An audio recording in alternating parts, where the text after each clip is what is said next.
এখান থেকে এতটুকু পর্যন্ত উঠতে টায়ার্ড হয়ে গেছে অনেক বেশি। আঞ্জিটা অনেক বেশি সুইট ছিল আর ফাইনালি গ্লাস উঠে গেছি। গোল্ডেন টেম্পলটা যেটা মানুষ দেখার জন্য উপরে উঠে। হ্যালো আসসালামু আলাইকুম, আপনাদেরকে অবস্থা সবার, আশা করি সবাই ভালো আছেন। আজকে চলে যাচ্ছে মহেশখালী পাহাড়ে। আর যে পাহাড়ে যাচ্ছি এই পাহাড়টা এত উঁচা আর এত সুন্দর কি বলবো। আর ওখানে অনেক সুন্দর সুন্দর জিনিস দেখার মতন আছে, চলেন আপনাদেরকে দেখাই। তারপরে আমরা এখান থেকে স্পিড বোট নেওয়ার জন্য চলে গেলাম। বিকজ স্পিড বোটে গেলে আপনারা বেশি এনজয় করতে পারবেন। আর আমরা অনেক এখানে এসে দেখি এত ভিড়, অনেক ভিড়। আর ট্রাই করবেন ভোরবেলা মানে মর্নিংয়ে যাওয়ার জন্য। বিকজ মর্নিংয়ে গেলেও আপনাদের অত বেশি কষ্ট হবে না। আর আমরা গিয়েছি দুপুরের টাইমে মানে লাঞ্চ টাইমে।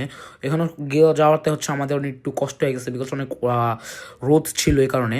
আর আমি অনেক এনজয় করছি এখানে, বিকজ মানে স্কিপ বোর্ডের যে বাতাসটা মানে ঢেউর সাথে এভাবে লাফায় আর বাতাস অনেক মজা লাগছে। আর আমরা আসছি ট্যুরিস্ট লোকেশনে। আর আপনারা ট্যুরিস্ট গাইডে আসার চেষ্টা করবেন, বিকজ লোকাল গাইডে গেলে অত কিছু দেখার মতন পাবেন না। আর এখানে আমার কিছু ফ্যান্সও পেয়েছি, তারা বলেছিল উড়ি বাবাতে গান গাওয়ার জন্য, ওটা করেছি আমি। আর এখানে আসলে বান্দরবনের মতন কিছুটা ফিল পাবেন। এখানে কিন্তু গোলপাতাও আছে। তারপর এটা মহেশখালী যে ইয়াটা আর কি, ওখানে মহেশখালী পাহাড়। আমরা চলে আসছি মহেশখালী পাহাড়ে। এখানে অনেক জিনিসপত্র পাবেন কেনাকাটার মতন। আর জায়গাটা অনেক সুন্দর আর উঁচা পাহাড়টা। আপনারা যদি আস্তে ধীরে উঠতে পারেন তাহলে আপনাদের কাছে কষ্ট কম হবে।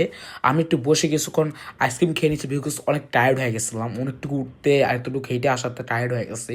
তারপর আমরা আস্তে আস্তে উঠে গেলাম। এখান থেকে এতটুকু পর্যন্ত উঠতে টায়ার্ড হয়ে গেছে অনেক বেশি। আপনারাও চাইলে আমার মতন 2টা আইসক্রিম নিতে পারেন। এটা আমার লাস্ট আইসক্রিম। আমি আইসক্রিম খেয়েই আমি লাফালাফে দৌড়ে দৌড়ে উঠে গেলাম। আর আমরা এই দেখেন গাইস, এই এতটুক থেকে এতটুকু পর্যন্ত উঠে গেছি, আমার বিশ্বাস হচ্ছে না যে এতটুক থেকে এতটুকু পর্যন্ত উঠে গেলাম। ফাইনালি গ্লাস উঠে গেছি।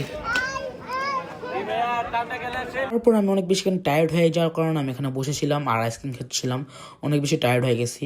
আর আপনারা সিনারিটা দেখেন গাইস, ভিউটা এত সুন্দর কি বলবো। উপরে উঠতে পারলে ভিউটা অনেক বেশি সুন্দর করে দেখতে পারবো। আমি এখানে দাঁড়াচ্ছিলাম বিকজ ফটো তোলার জন্য। কেন এখানে যে এই ব্যানারটার লেখা আছে মহেশখালী পাহাড়, এই কারণে আর কি এখানে ছবি তোলার জন্য দাঁড়িয়েছিলাম। তারপর আমি এখান থেকে আস্তে আস্তে উঠে গেলাম যে টেম্পেলটা, গোল্ডেন টেম্পেলটা যেটা মানুষ দেখার জন্য উপরে উঠে। এই গোল্ডেন টেম্পেলটা দেখার জন্য আমরা উঠলাম। উঠে তারপর দেখলাম ওই তো সামনে গোল্ডেন টেম্পেল। দেখছেন কত মানুষ এখানে, কত মানুষ দেখার জন্য গোল্ডেন টেম্পেলটা দেখার জন্য উপরে উঠে। তারপর আমরা আস্তে করে যে উপরে উঠে দেখলাম যে গাইস গোল্ডেন টেম্পেলটা এত সুন্দর। আর দেখে বোঝা যাচ্ছে যে এটা অনেক বছর পুরানো। আর এটা কিন্তু সুন্দর করে টাইগার দিয়ে সাজানো আছে।